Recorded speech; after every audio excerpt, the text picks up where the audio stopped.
आप सभी का स्वागत है एजुकेशन की इस क्लास में। आज की क्लास में हम दर्शन तथा शिक्षा के बीच संबंध को जानेंगे। तो आइए शुरू करते हैं अपनी आज की क्लास। जैसा कि यह स्पष्ट है, दर्शन तथा शिक्षा में कुछ न कुछ संबंध अवश्य है। यह संबंध कई विचारों के साथ पाया जाता है।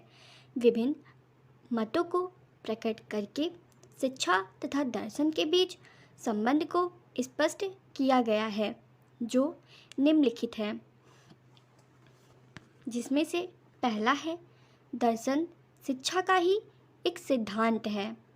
प्रसिद्ध विचारक डीवी ने अपने मतों को प्रस्तुत करते हुए कहा है कि दर्शन अपने सामान्यतम रूपों में शिक्षा का सिद्धांत है। इससे यह स्पष्ट होता है कि शिक्षा को दर्शन के द्वारा सामान्य सिद्धांतों की प्राप्ति होती है तथा इनका प्रयोग शिक्षा के क्षेत्र में किया जाता है।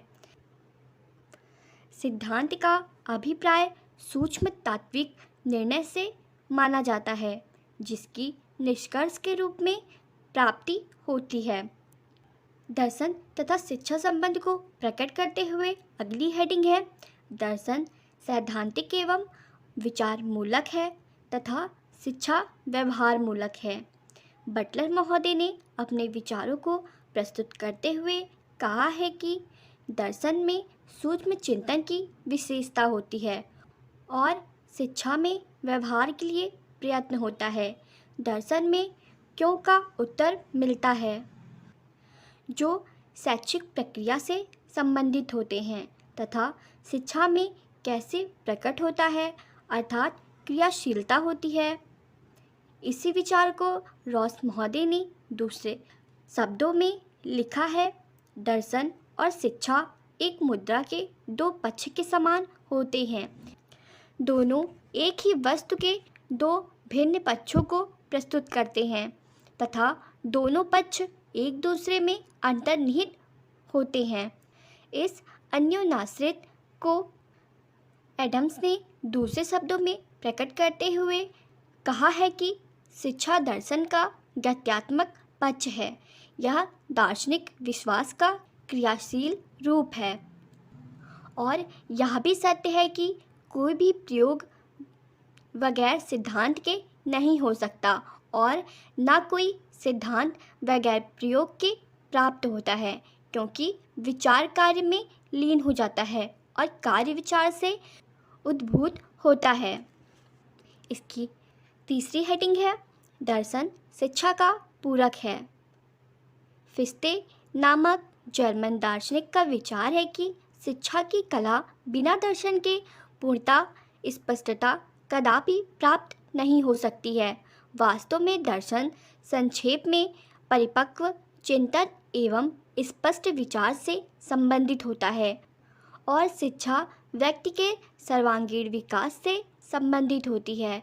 विकास की इस कला में पूर्णता सचमुच परिपक्व एवं स्पष्ट चिंतन से ही संभव हो सकती है।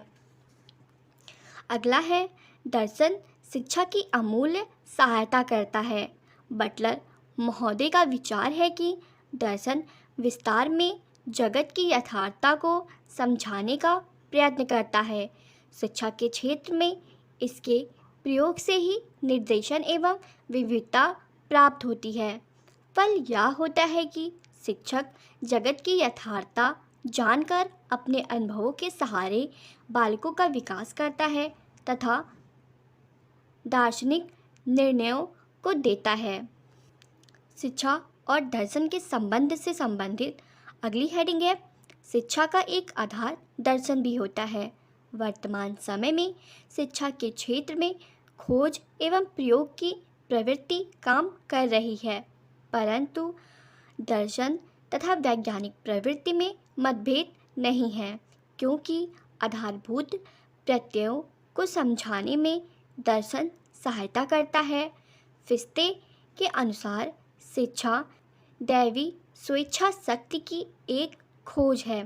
रूसो ने भी इसे स्वीकार किया है, यद्यपि वह मानव संतति के वास्तविक अध्ययन को ही शिक्षा मानता है।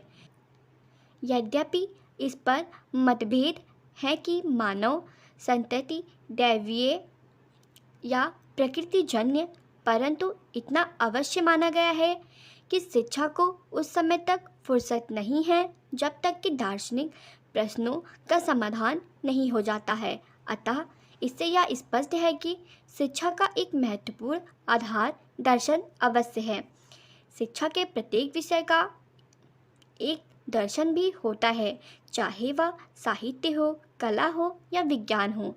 विज्ञान तथा दर्शन में विरोध का आभास सा लगता है, लेकिन वास्तविक रूप में नहीं। इस संबंध में A.N. व्हाइटहेड का कहना है कि विज्ञान अध्यात्म शास्त्र की आवश्यकता को घटाता नहीं, विज्ञान अध्यात्म शास्त्र की आवश्यकता को अधिक महत्वशील बनाता है। विज्ञान और दर्शन एक दूसरे की आलोचना करते हैं और एक दूसरे को कल्पनात्मक सामग्री भी प्रदान करते हैं। एक दार्शनिक प्रणाली को ठोस तथ्य का उद्घाटन करना चाहिए जिससे विज्ञान सूक्ष्म ज्ञान ले सके। विज्ञान को दार्शनिक प्रणाली द्वारा उपस्थित किए गए ठोस तथ्यों से अपनी सिद्धांत निकालने चाहिए। दार्शनिक विचार का इस मिश्रित कार्य में असफलता तथा सफलता के मापन की कहानी है। जो बात विज्ञान के विषय में सत्य है, वही बात अन्य विषयों के बारे में भी सही है। आज की क्लास में हमने दर्शन तथा शिक्षा के संबंध को जाना है। तो आज की क्लास हम यहीं पे समाप्त करते हैं। धन्यवाद।